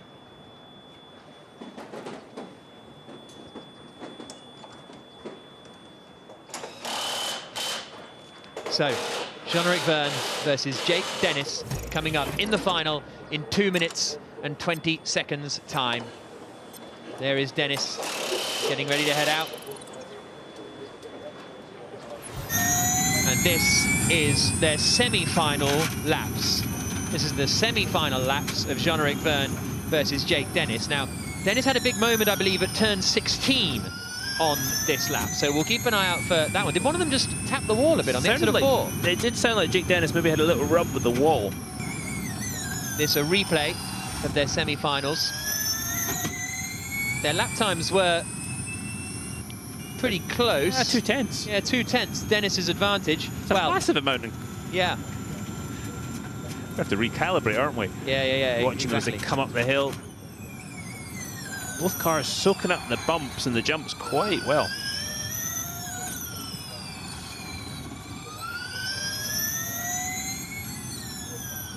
Nothing to report here. Beautifully driven by both drivers. The cars look like they're handling very well. Watch Jake Dennis through the chicane. Watch how straight he keeps the car. It doesn't go sideways, it goes straight. Oh. I love that curb hit every time. Phenomenal. Just, yeah, the shot going through the driver's hands as they hit that curb is quite something. But yeah, lovely stuff from Jake Dennis. A little snap of oversteer. Bit of a wider entry. So I think 50. Dennis now has a moment at 16 here. So keep an eye on him. I think there's a lockup. Yeah, he was. He locked up on the way into the apex, and that meant he had to stay on the brakes a little bit longer instead of releasing the brake pedal. Got a bit offline, put him offline for the next corner too. And that was it. That's all it took. Yeah. So that is how they got through to the final. Phenomenal stuff. When you look at that lap from Jake Dennis, it wasn't the cleanest lap, but he just kept the momentum up. So pretty good. The final of round 5 of the ABB FIA Formula E World Championship. Jean-Eric Vergne for DS Techeetah. Jake Dennis for Avalanche Andretti. Well, I love this new qualifying format because it's only yourself and the other guy. And if you want to go ahead, start on pole, you just need to beat him and beat the other guys. You know, the pressure on that one lap is super intense. You know, you've only got that one opportunity, that one take. And, you know, if you make a mistake, then it's all over. Dennis heading out onto the circuit. He will be making his way out onto track as he looks for his second career pole position. Jean-Eric Vergne, meanwhile, this is only his second season of Formula E for Jake Dennis. Jean-Eric Vergne has 13 pole positions, looking for his 14th. Didn't he get pole position in his first Formula E race, Jean-Eric? He certainly did. Punta del Este? Punta del Este. I think Jake Dennis was still at school. Yeah, exactly. I basically still was. Yes, Jean-Eric, no, that's what I was... yeah, this is going to be incredibly tight. Yes, it is. Basically. 2 tenths between them in the semi-final, if you look at the lap times. But it's all about performing now. Think of all the millions of decisions the driver's going to have to make on this lap, trying to get in the rhythm, keep the car on the island, push to the absolute limit, but not over. My apologies, Jean-Eric Vergne has 11 pole positions. 11 pole positions, which is the second most of anyone. And if he gets a pole position today, that'll be his 12th, which will be double his nearest rival. Buemi is out in top with 14, then it'll be Vergne on 12, and then it'll be Rosenqvist, and then it'll be Van Dorn on 7, actually. So Van Dorn is now the third most pole-sitting driver in Formula E. But will it be Vergne, or will it be Jake Dennis? And there's 3 points up for grabs as well. And that could change the championship this early in the season, as tight as the points are as well. It can change the position. It would move. As we see Jean-Eric cross the start line, and off he goes. So Vergne coming down towards turn 3. And now Dennis across the line. This is where Dennis takes that very aggressive line into 2 to set him up for 3. Oh, and it snaps again. He's not worried about the back of the car moving around a lot, is he? Now he's onto the brakes, into the left-hander. Oh, a bit of a lock-up just as he touched the brakes at first. And there's 2/10 between them. Jean-Eric Vergne with a 2/10 advantage of Jake Dennis over Jake Dennis. Looked really good through 7 for Jean-Eric Vergne in the black and gold Techeetah.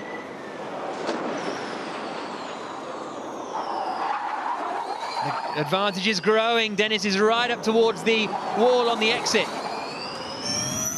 0.3 of a second now to Vergne's advantage. Dennis still aggressive, still attacking. See, this is where Dennis is catching, and this is where he's particularly quick earlier through the chicane. A bit wide that time, wasn't nearly as neat as he was in his semi-final. But he did take a 10th out of Vergne.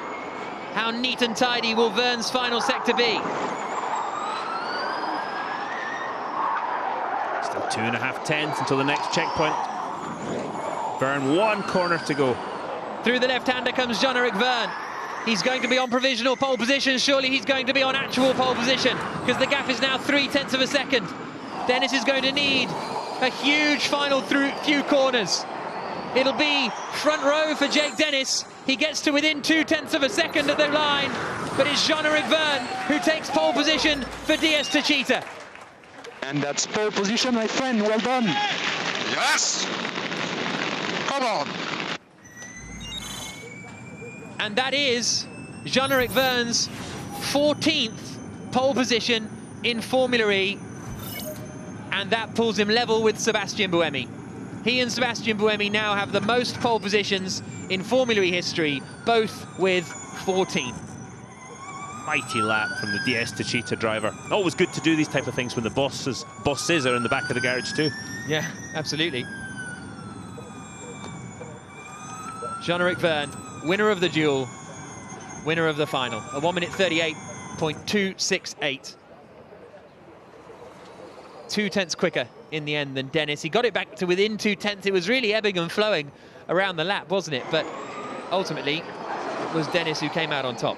A little that mistake from Dennis into turn 4. He locked up, and that's when we saw the split go from a couple of hundreds to 0.2, and then it was impossible really for Jake Dennis to make up that advantage to Jean-Eric Vergne, because Vergne was so close to the limit too. Fabulous job by both drivers, and the multiple attempts at qualifying. He's got to take it out of the drivers, and they've got to race in a couple of hours.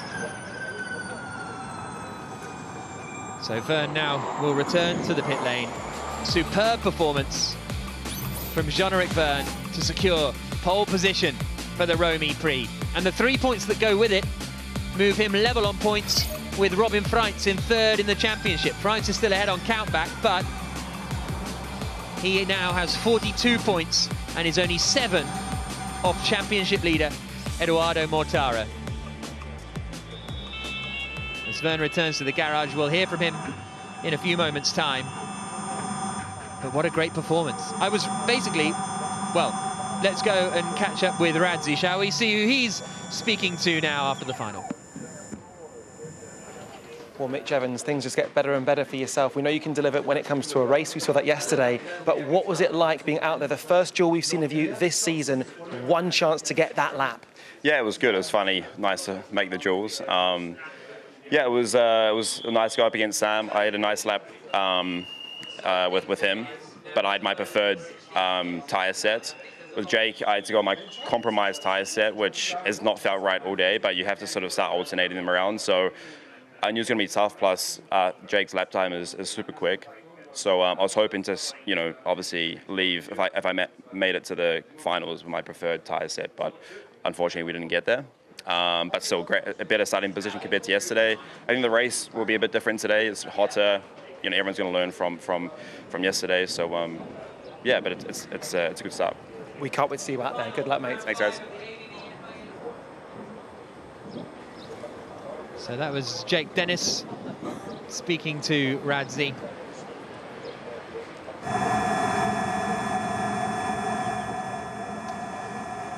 Apologies, it was Mitch Evans, of course, speaking to Radzi. That is Jake Dennis. waiting in the pit lane. And we will hear from the top two in a few moments' time. There is Jan-Erik Verne. Pole position, 3 points. And we're going to hear from him in a moment after securing pole for DS Techeetah.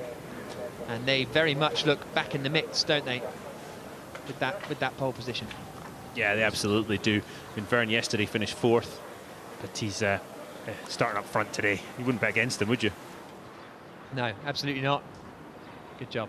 And he is going to secure those 3 points.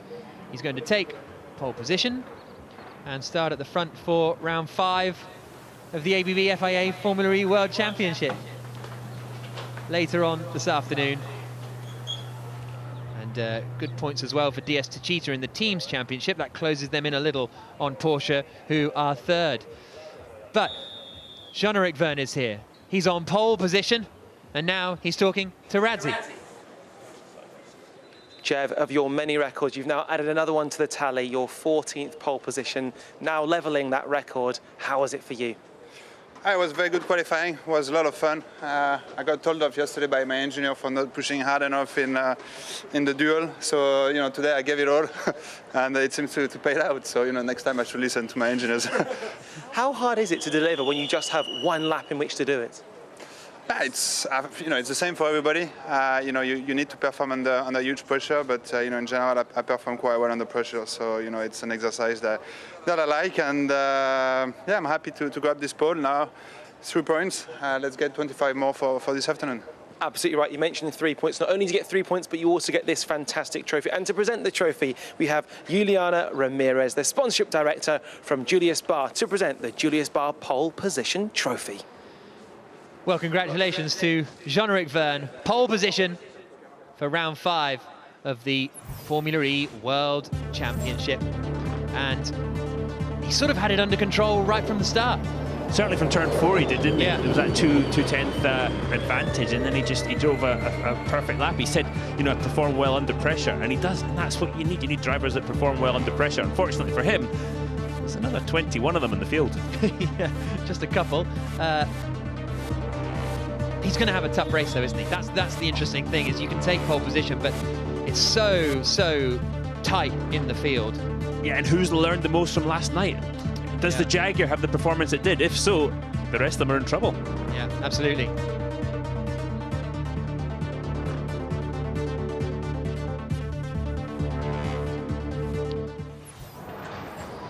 So a beautiful day here in Rome, a very entertaining qualifying session. Jan-Erik Verne will start on pole position. Alongside him on the front row will be Jake Dennis, his second final appearance of the season. But for the second time, he's second on the grid. Let's go down to Radzi. Well, Jake Dennis, we can see you're a happy man. Not only P2, but can we talk about that semi-final and that incredible lap? The first time we've seen sub 138 all weekend.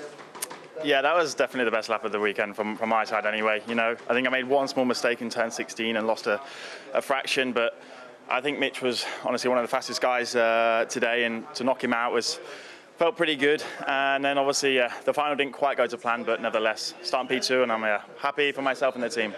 I guess it's hard to bring yourself back from that, because we saw your celebrations, the exuberance, to then refocus after that must be pretty tough. Yeah, we were sort of going into it with one arm behind my back, just because my duel was 7 minutes later than Jev's. My tyres were completely out of the working range, so I always thought it was going to be difficult to beat Jev, and it was. We got within 2 attempts, which was actually better than what I thought we were going to do. So yeah, it is what it is. It's sort of the way the duels work out. Sometimes it's in your favour, sometimes not. But second final for me, and starting on the front row, so can't be more pleased. Can't wait to see you in the race, mate. Thank you.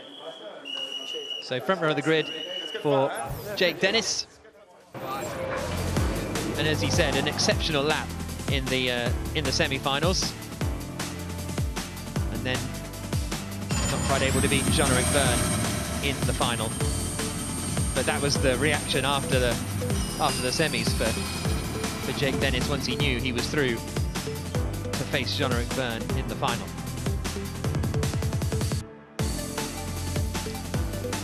So we know the front row And that means we also know the order in which the group qualifiers will start on the grid. So therefore, we know how the starting grid will line up. Oliver Turvey will be at the back, just behind Antonio Giovinazzi. Dan Tickton will be 20th. Then Alexander Sims in 19th position. Nick Cassidy 18th with Oliver Askew in 17th on the grid. 16th and 15th, the two Nissan Edams of Max Günther and Sebastian Buemi. Then it's Oliver Rowland in 14th place. Nick de Vries, after his 3-place grid drop, will be 13th on the grid. Lucas de Grassi and Eduardo Mortara 11th and 12th for Rocket Venturi, exactly where they started yesterday. Sergio Sede Camara, a tremendous 10th for Dragon Penske Autosport. Antonio Felix da Costa down in 9th. Van Dorn in 8th. Pascal Wehrlein in 7th place. Robin Freintz will be 6th on the grid with his teammate Sam Bird, with his former teammate Sam Bird in 5th. And then it's Mitch Evans in 4th, Lotterer 3rd, and the front row of the grid, Jake Dennis for Avalanche Andretti and Jean-Eric Verde for DS Techeetah. Let's get out to Vernon. Dario, something that was very, very obvious during qualifying and the duels was that the majority of the drivers said, loved it, a heck of a lot of fun. There was a lot of fun had. I think that the highlight was actually when Lotterer and Jean-Eric Verme having a little bit of fun in the pit lane, just tapping each other. I mean, the pressure these guys are under is intense. They're getting paid so much money, and they have to perform. But they're having fun with it too, and qualifying so much fun because it's the maximum performance of the car. But to get on pole position, you've got to put in 4 very, very good laps. Unlike before's qualifying system, this one is a lot better. But you've got to perform consistently and better every time because you're going up against what is statistically a better driver. Yeah, certainly faster. Faster driver. Yeah, faster. And that is the thing. You're absolutely right. But these guys are on the limit. They're millimetre perfect. And then, okay, go do it again. Yeah, okay, exactly. Go do it again. And the mental toughness required to keep doing that.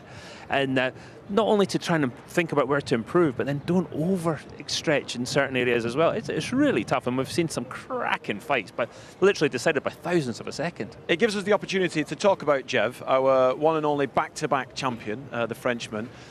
He can do it. He can do it consistently. 14th pole position for Jev. I mean, he's some driver, isn't he? Oh, he is, absolutely. When he first came to Formula E, he was kind of like, he'd been in F1 and he'd been sort of... And there was an air of arrogance about him, though, wasn't there? There was a bit of arrogance, but a bit of just, he sort of, it was like he'd been abused a bit. He just sort of down, and he wasn't enjoying his racing. He came to F, he got pole position, blew all his energy in the race. He was like, I don't care.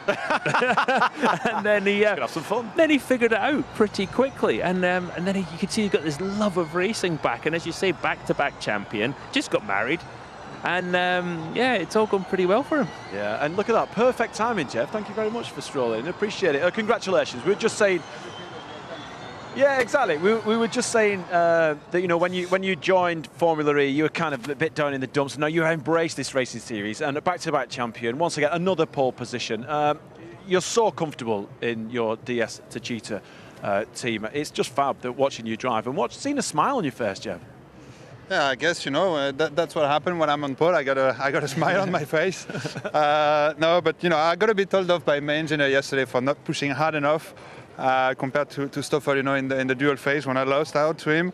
And today I was like, okay, this time I'm not losing to anyone. But no, I'm very happy with the work we've done overnight. We improved a bit the car, and yeah, here we are. Have you got the pace today? Have you got race pace? Tell you after the race. What do you think? How was it this morning? What are you feeling it? I haven't done any energy lap this morning, so we will see. You know, if Mitch is as fast as he was yesterday, I think it's going to be his race alone, and I'm going to focus on trying to finish the best of him behind him. But yeah, we'll see. Hopefully, we can have more pace than yesterday and see where we end up. All right, thanks, Jeff. We'll let you get on. We'll let you go and celebrate your pole position, and we will speak to you a little bit later. There you go, Jean-Eric Verne. Watch your smile. Watch your smile. There he is. Look, there it is. There it is. Yeah, he's top bloke, isn't he? He's a good man, but his mindset right now is like, yeah, great. Yeah, pole's wonderful, but race. 25 points. It's 20, you know, 3 points for pole. Our drivers, Dario, they must get so frustrated with us because we fantastic, qualifying, brilliant. Have you got race pace? And that's what Formula E is all about. It's all well and good putting in these fantastic laps, but you've got 45 minutes plus a lap. You've got all that energy preservation. You've got to put energy back into the battery. It's a huge algorithm, Formula E, and that's what we're always pushing for. Have you got race pace? Yeah, and it's a completely different driving style required on one lap, and then being quick on those 45 minutes plus a lap as well. Oh, Jev there, he's pretty good at it, though. Yeah, he really is. A back-to-back winner. All right, let's go over to our new friend in the pit. Razzie, where are you?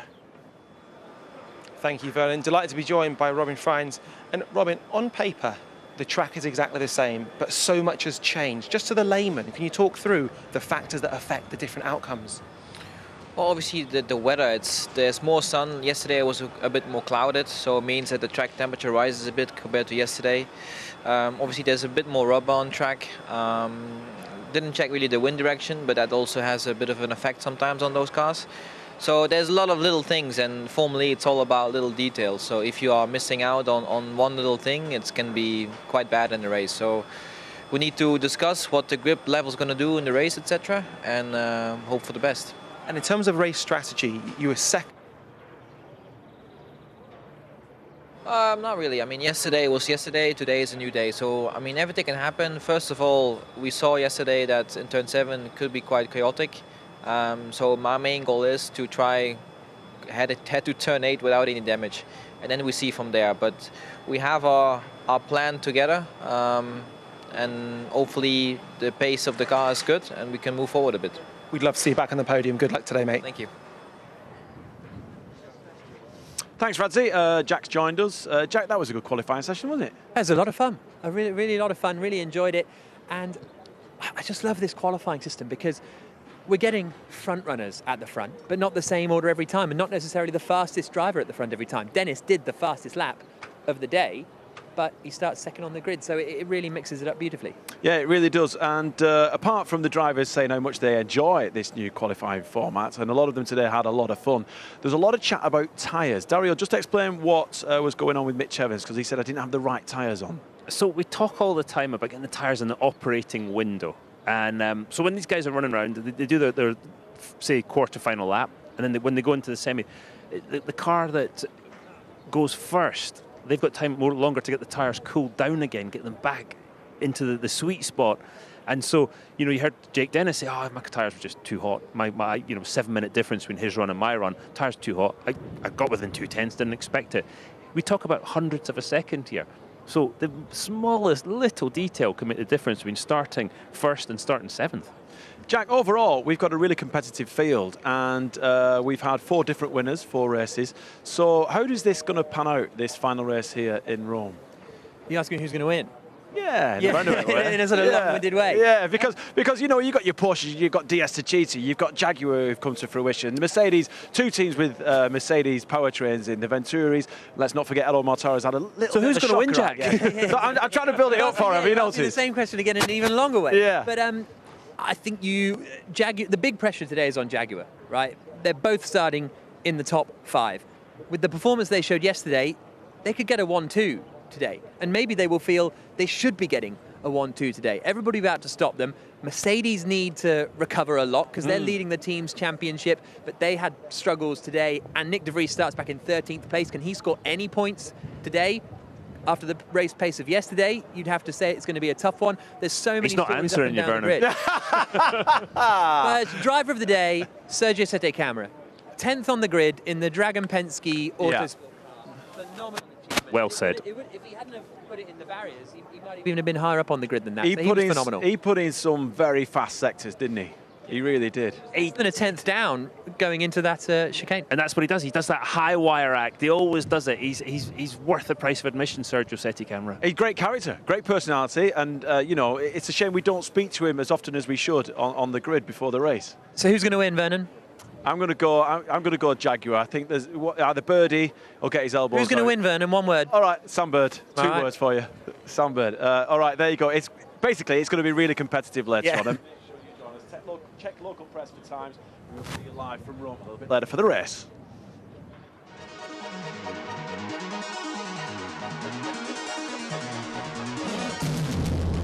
And we go green in Rome. A little look for Freins, and he goes for it. Mitch Evans takes the lead of the Rome E-Prix for Jaguar. At the venue he took his first and Jaguar's first formulary victory. Evans wins again in Rome.